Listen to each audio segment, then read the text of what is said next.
LaMelo Ball is going absolutely crazy this year. Most people would say that they knew he'd be this good. But were the signs really there when he got drafted out of Australia at 18 years old? As an NBA scout, I'm going to show you how most NBA scouts would have evaluated his game piece by piece. It's going to be a dope episode.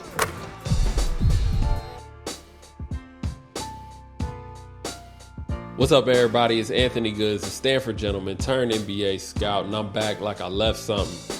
To all the newcomers, if you could please take a second, hit the like button, hit the subscribe button. Welcome to the channel, and all the returning viewers, what's happening?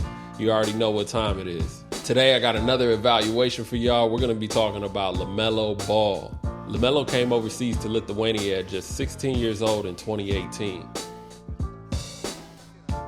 He spent the 2019-2020 season in Australia, which was his pre-draft year. He would go on to be the number 3 pick, and today we're going to evaluate what exactly made him great and if he should have been picked higher. And we're going to do a redraft exercise at the end of the video. But I'm done wasting time, man. Let's go ahead and dive in. First, we're going to talk about his athleticism. LaMelo was not a great vertical athlete, but he had functional and average at best vertical athleticism if I were writing a report. He has a good first step, and he can get above the rim even though he's not necessarily a high flyer. At 6'7", though, I prefer a point guard with quicker feet than a higher vertical. As a guard, LaMelo can handle the ball, but I wouldn't qualify him as a shifty guard. He does, however, have elite feel. By feel, I'm talking about his ability to react and make plays on the fly, especially when the game gets sped up. Along with his feel, he has some unpredictability to his game. You never quite know when he's going to shoot or pop a floater over the top.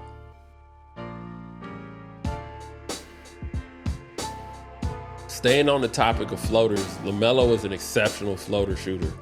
What makes it so special is that it's unconventional and he shoots it with range and unpredictability, regardless if it's off 1 or 2 feet. The reason that this is important is because LaMelo's not necessarily a great vertical athlete. So let's just say a player is a bad finisher. If he was a great floater shooter, then it'd be a little easier to project him being able to finish on an NBA court when you have the added height and the added athleticism. In LaMelo's case, he's actually a good finisher at the rim. He's really crafty with these show and go type of finishes.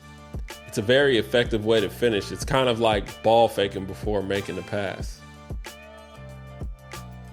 So at this point, if we're going through a checklist on our scouting report, he has a good first step, elite feel, a good floater, and he can finish at the rim. There's a lot to love here, but how does he shoot it? Shooting was probably the most difficult part of predicting how well it would translate to the NBA. He was a 25% three-point shooter in Australia, and I think a lot of that was due to shot selection. Just looking at the shot for what it is, he has range and a quick trigger. Along with his positional size, there wasn't a worry he'd be able to get it off in the NBA, even though he has such a low release point. And you also have to love that he can get his own shot. Of course, we would like him to shoot a higher percentage, and we would love for him to have better shot selection, but we need to put everything into context. That being said, LaMelo was 19 years old at the time, and he's out there playing in Australia against adults. What I would focus on, however, is that he is a dynamic 3-level scorer. And if you're 19 years old scoring the ball like this, what does it look like at 23 and 24 years old? That's another point that I'd be making in my scouting report. Now let's see his game off the ball. And if we're looking for IQ, he showed flashes of good cuts when he didn't have the ball in his hands. I love his willingness to cut, especially because he's a big target and he has speed. Adding to our list now, LaMelo has quickness, elite feel, a floater, rim finishing, range, and shot creation. Now let's check out his passing. Anytime you're looking for a high usage guard, you're definitely going to want somebody that can also facilitate on top of scoring the rock. LaMelo is 6'7", so naturally he'll be able to see and make passes over the defense. I was not too impressed though with his pick and roll passing. I thought he could make basic reads, but I didn't see an elite manipulator of pick and roll. I'm not saying he was bad, but he was an average pick and roll passer to me.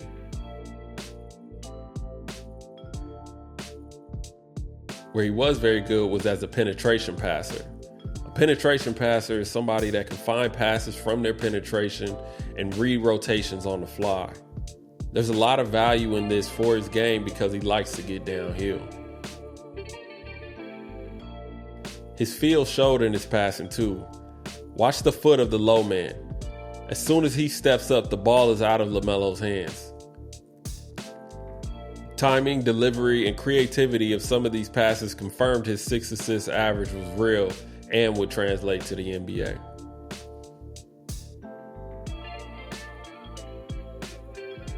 On defense, his effort was not great or consistent, but I wouldn't say he's incapable. He bit on fakes sometimes, and even when he stayed with the defender, he lost some battles because of lack of strength.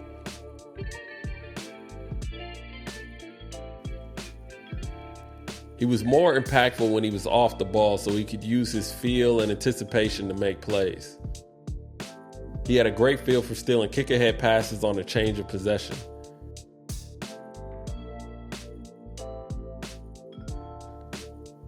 He's a player that likes to gamble, and you have to be comfortable with his unpredictability on both ends.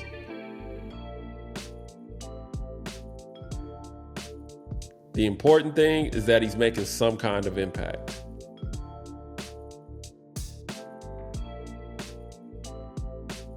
To wrap it all up, LaMelo has star potential written all over him at just 19 years old.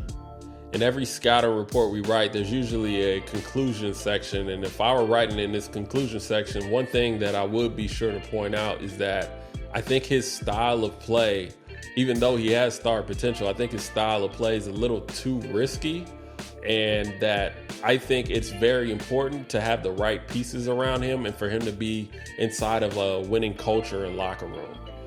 Unfortunately, I don't think that they've had that his first few years in the league, but they got new management over there, so hopefully some of that changes. Now, what I would like for y'all to do is let's go ahead and redraft the top 10 of that 2020 draft. Knowing what we know now and ignoring team order, I'd love to see who you guys would have in the top 10. Leave it in the comments because I'm pretty sure there'd be some major changes. But that's all we got for this episode. I hope you guys enjoyed this dive on LaMelo's pre-draft season. Your support means everything. I really appreciate it, and please continue to help me grow this channel. Tell a friend to tell a friend, man. Everybody's welcome. But that's all we got. As always, much love, and keep shooting, and I'll keep scouting.